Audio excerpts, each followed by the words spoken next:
Longevity longevity जो term है वो इंडियन स्टॉक मार्केट में लाइक बेसिकली मतलब है उसका कि कितने टाइम के लिए एक इन्वेस्टर या ट्रेडर किसी भी इन्वेस्टमेंट को होल्ड करता है। एंड लॉन्जेविटी बहुत ज़्यादा इंपॉर्टेंट कॉन्सेप्ट है, क्योंकि जितनी देर के लिए वो होल्ड कर पा रहे हैं उतनी देर में जो एक्शन हुआ है उस स्टॉक में उसका वो बेनिफिट ले सकते हैं। And it ultimately depends on risk taking capacity of any individual कि वो कितनी देर तक उस पोजीशन को होल्ड कर पा रहे हैं। नाउ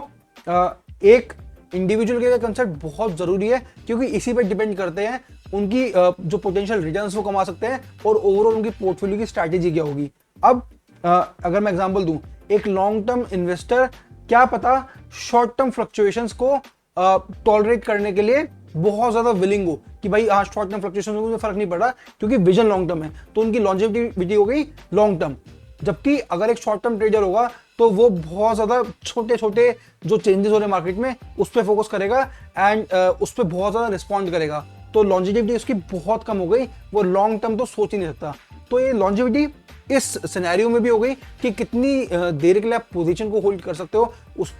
उस दौरान जितने भी अप्स एंड डाउन्स हो रहे हैं उनसे आप प्रॉफिट कमा सकते हो। दूसरी तरफ क्या हो गया कि मान लो आप किसी भी कंपनी में इन्वेस्ट कर रहे हो, अब आपने सोचा कि हाँ आज मुझे ये कंपनी अच्छी लग रही है एंड ये कंपनी मुझे 10 साल में अच्छे रिटर्न दे सकती है, आपने ये सोच के उसमें इन्वेस्ट कर दिया। बट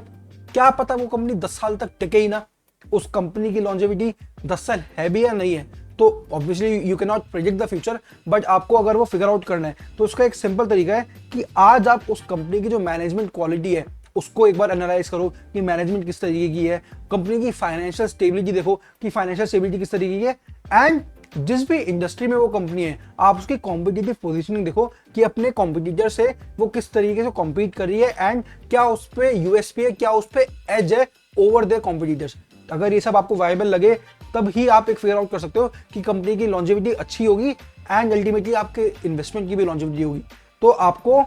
इस तरीके से सोचना बड़ा जरूरी है, एंड जब आप इस तरीके से सोचोगे तभी आप अपने इन्वेस्टमेंट गोल्स प्लान कर सकते हो, अपनी रिस्क टॉलरेंस प्लान कर सकते हो। नाउ